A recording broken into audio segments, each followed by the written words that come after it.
Le modérateur, avec 11 minutes. Monsieur le recteur, chers collègues, membres de la famille, à la fois académique et biologique, si le professeur Malembe n'était pris que comme ou pour fondateur, peut-être que je n'aurais pas dû prendre la parole ici, mais je la prends parce que Malembe, c'est un créateur. Créateur dans le sens des Écritures. Dans les Écritures, on dit que notre Créateur a fait l'homme et la femme à son image, comme il le voulait, comme il le pensait. Telle était également l'idée de Malembe. Malembe, quand il est parti se former comme journaliste à l'école supérieure de journalisme de Lille, il ne voulait pas tout simplement se former pour lui, travailler pour lui, œuvrer en tant que journaliste de Malembe, mais comme par hasard, dès le départ, il a voulu sortir de Lille comme formateur de journalistes. Il en a parlé au directeur général de Lille, le professeur Robert Hénard, et c'est lui qui l'a conseillé à le faire plus tard dans son pays. Le professeur Malembe n'a pas commencé que par l'ISTI. Avant l'ISTI, il y a eu 5 rendez-vous manqués de Malembe dans cette idée de former des journalistes. En 62-63, il arrive, quand il terminait ses études à Lille, il rencontre l'UNESCO en train de recycler le peu de journalistes qu'il y avait dans notre pays. On l'intègre dans l'équipe de personnes qui devaient assumer la formation. Et il a eu l'idée, avec ceux de l'UNESCO, de créer une filière de journalisme au sein de l'ENDA, l'École nationale de droit et administration. Ça n'a pas marché tout simplement parce que l'ENDA elle-même était en conflit avec l'Ovanion. L'Ovanion ne voulait pas reconnaître à l'ENDA le niveau du diplôme universitaire. Deuxième rendez-vous manqué de Malembe, il revient en 66 après avoir terminé ses études. Il travaille au ministère de l'Information. Il est le premier rédacteur en chef de la télévision. Il quitte cette fonction et puis pour qu'il ne puisse pas, disait-il, perdre son temps, il veut créer une école de journalisme. Il a créé, mais ça ne dure que 3 mois. Faute de soutien. Il abandonne et il rentre en Europe, mais avec cette idée qu'en rentrant en Europe et en entreprenant des études de doctorat, il deviendrait professeur escalité et en tant que tel, il pourrait revenir à son idée de création d'une école de journalisme de niveau universitaire. C'est ce qui arrive quand il revient, va à l'Ovanion, rendez-vous manqué, parce que le département de communication sociale de l'Ovanion, qui est une excroissance de Louvain, de l'université de Louvain, ce n'est pas tout à fait le journalisme. On ne l'accepte pas parce que lui, il est le formateur de journalistes, alors que l'Ovanion voulait former des communicateurs. Ce département devait partir à Lubumbashi, ça n'a pas été le cas, parce que les professeurs de la communication sociale de l'Ovanion, qui étaient des étrangers, n'ont pas voulu partir à Lubumbashi. Malembe y va, il rencontre une autre expérience là-bas, la 4e, qui était faite par le Syrien, le professeur syrien Guidaïr, avec l'école de journalisme et l'attaché de presse. Guidaïr offre cette école à Malembe. Malembe accepte, mais il ne trouve pas vraiment que c'était ce qu'il voulait. Il propose au recteur Ferdinand Ngoma de créer un département de communication sociale à Lubumbashi. On le crée, mais Malembe trouve que ce n'est pas suffisant parce que Lubumbashi est décentré par rapport à la capitale. Toutes les démarches sont faites et voilà Malembe qui arrive avec son ISTI à Kinshasa. C'est la 6e expérience et celle plus réussie. Malembe crée donc son ISTI avec sa passion du métier. Il veut transmettre la passion à des personnes qui veulent le suivre, ses disciples. Et nous, de la première promotion, nous sommes les disciples de Malembe. Nous sommes en quelque sorte les cobayes de Malembe. Et nous sommes les cobayes de Malembe parce que c'est sur nous que Malembe va tenter de transmettre toute sa passion. Je vais vous donner 5 petites étapes, je vais m'arrêter là, qui vous montrent comment Malembe a voulu transmettre cette passion à sa première promotion.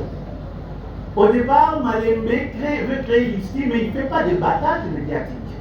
Il n'y a pas de publicité, ni à la radio, ni dans la presse écrite.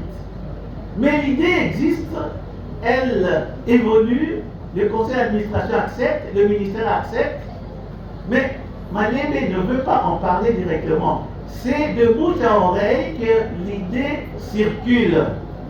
Pas de bataille médiatique parce que pour Malembe, les gens qui sont passionnés de ce métier ne devaient pas être découverts, mais ils devaient venir à lui, se faire découvrir par lui. Et pour cela, il a commencé par faire publier dans le journal Michezo, à l'époque de Moussa Kamus, le programme de l'ISTI. Les gens devaient donc découvrir le fameux programme de l'ISTI dans les journaux s'ils étaient réellement passionnés. Deuxième indicateur de Malembe, les gens doivent venir manifester leur passion. Mais comment? Ils demandent que l'on s'inscrive à la RTC, à la Voix du Zaïre, ici à Pékassa, et dans les stations provinciales de la Voix du Zaïre à l'intérieur du pays.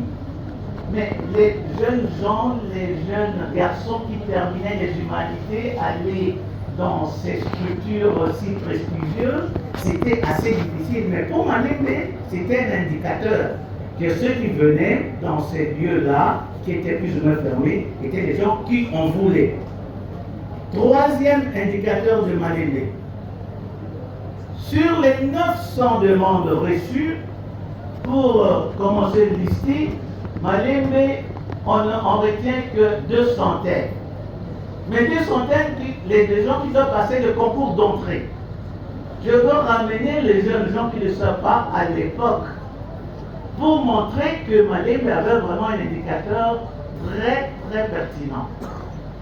À cette époque, en 1973, Malembe demande à retenir seulement des finalistes d'humanité qui ont un diplôme avec 60%.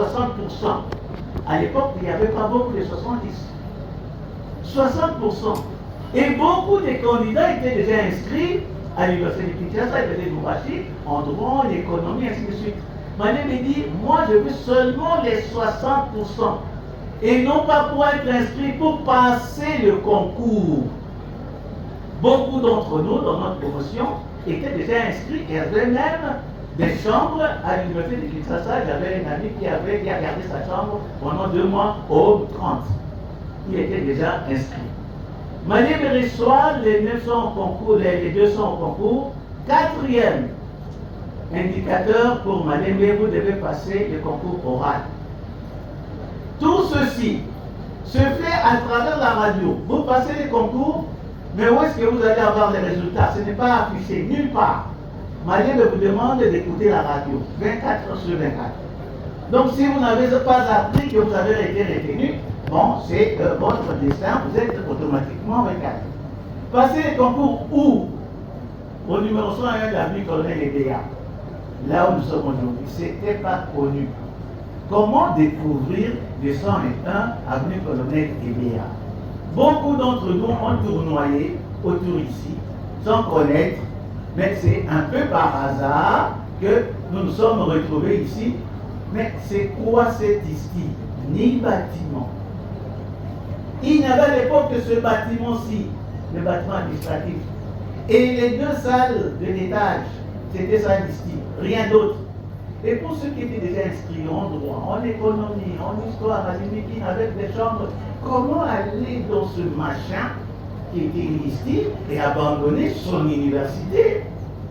Et on n'y revient pas pour être inscrit pour passer le concours oral.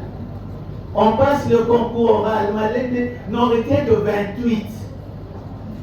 Et nous sommes les 28 de Malembe. Et il n'a cessé de nous. Et Madeleine Bénin a cessé de nous menacer, nous étions toujours trop nombreux. Il restait un troisième et un cinquième et dernier indicateur. En réalité, nous n'avons terminé que 22. Parce que les autres sont partis. Pourquoi? Parce qu'il y avait un cinquième indicateur. Madeleine a dit, je vous laisse pendant 2 ans. Et je suis en train de vous surveiller parce que je vais casser, comme il disait. Je vais en casser. Vous êtes trop nombreux. À la fin de la 2e année, Madeleine sort maintenant, c'est qu'aujourd'hui, quand nous lisons la littérature, nous apprenons, c'est les coping. C'est la fameuse attitude qu'on demande aux jeunes gens de pouvoir travailler dans le stress, dans l'anxiété. Mais Madeleine l'a déjà appliqué pour nous à cette époque. Il dit, vous êtes en 2e année, en première licence.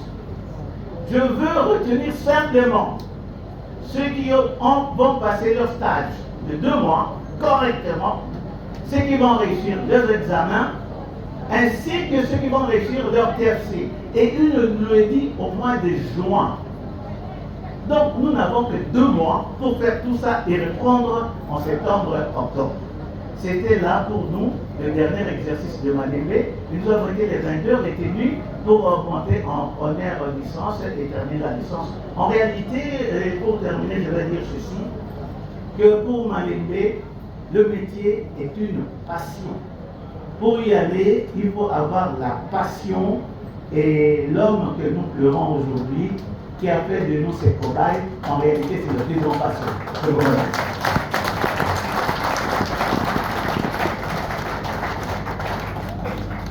Voilà le métier de passion. Là, nous allons passer la parole au DG de RTNC parce qu'il va partir attendre le corps à la RTNC. Voilà pourquoi. Il faut souligner que j'ai fait 11 minutes. Le patriarche doit être très fier de vous.